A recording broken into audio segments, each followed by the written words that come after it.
औज़ुबिल्लाहिमिनश्शैतानिर्रजीम बिस्मिल्लाहिर्रहमानिर्रहीम। अस्सलाम वालेकुम प्यारी व्यूवर्स, उम्मीद करती हूँ आप सब लोग खैरियत से होंगे और अल्लाह पाक से दुआ है आप इसी तरह हंसते रहें, मुस्कुराते रहें। अल्लाह पाक इस रमज़ानुल मुबारक के सदक़े आपकी तमाम मुश्किलात हल करे, आमीन सुम आमीन।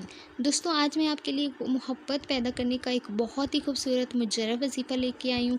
ये वज़ीफ़ा मैंने ख़ुद भी आज़माया है और मैं चाहती हूँ कि आप भी इस वज़ीफ़े को आज़माएँ, क्योंकि इस वज़ीफ़े में बहुत ही ज़्यादा पावर, बहुत ही ज़्यादा ये सख्त अमल नहीं है। सबसे इसकी प्यारी बात ये है कि ये ठंडा अमल है और सख्त अमल नहीं है। ऐसे लोगों पर ये बिल्कुल ऐसे लोग जिन पर कोई वज़ीफ़ा असर नहीं करता, आपको लगता है कि आप वज़ीफ़ा कर रहे हैं लेकिन आपको अगले बंदे पे बिल्कुल असर नहीं कर रहा, ठीक है ना, तो हो सकता है उन पर किसी किस्म के जादू के असरात हो, किसी किस्म की बंदिश हो सकता है, तब ये वज़ीफ़ा आपके दूसरे वज़ाइफ असर नहीं करते। तो ये वज़ीफ़ा ठंडा है और ये वज़ीफ़ा हर किस्म के इंसान पे, मतलब उस पर जादू, जिन्नात, किसी भी किस्म का कोई मसला हो, उस पर ये वज़ीफ़ा अमल करेगा। ये मैं आपको यकीन से कहती हूँ।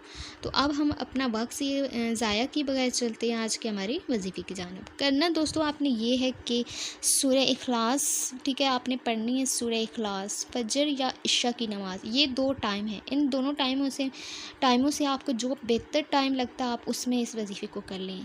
फजर या इशा के बाद आपने सूरह इखलास को 105 मरतबा पढ़ कर किसी मीठी चीज़ पर दम करके खिला दें। अगर आप खिला नहीं सकते तो खिलाना ही पड़ेगा किसी भी तरीके से, क्योंकि ये खिलाने वाला ही अमल है, ठीक है। अगर जो लोग खिला नहीं सकते वो बेशक इस अमल को ना करें, वो मेरी और भी वीडियोस हैं, आप वो अमल कर लें। लेकिन ये खिलाने वाला अमल है, ये शौहर अपनी बीवी के लिए और बीवी अपने शौहर के लिए, या अगर आपका महबूब आपके करीब रहता है और आपके लिए खिलाना पिलाना मुमकिन है, तो आप इसे किसी मीठी चीज़ पर दम करके इसको खिला दें या पिला दें, ठीक है। 105 मरतबा पढ़ना है इशा या फजर की नमाज के बाद। कोई एक टाइम रख लें, दोनों टाइम नहीं पढ़ना, एक टाइम पढ़ना है। इन दोनों में से कोई भी आप सिलेक्ट कर सकते हैं। आसान अमल है, लाजमी कीजिएगा और चैनल को सब्सक्राइब कर लीजिएगा। अब मैं आपसे इजाज़त चाहती हूँ। अल्लाह हाफिज़।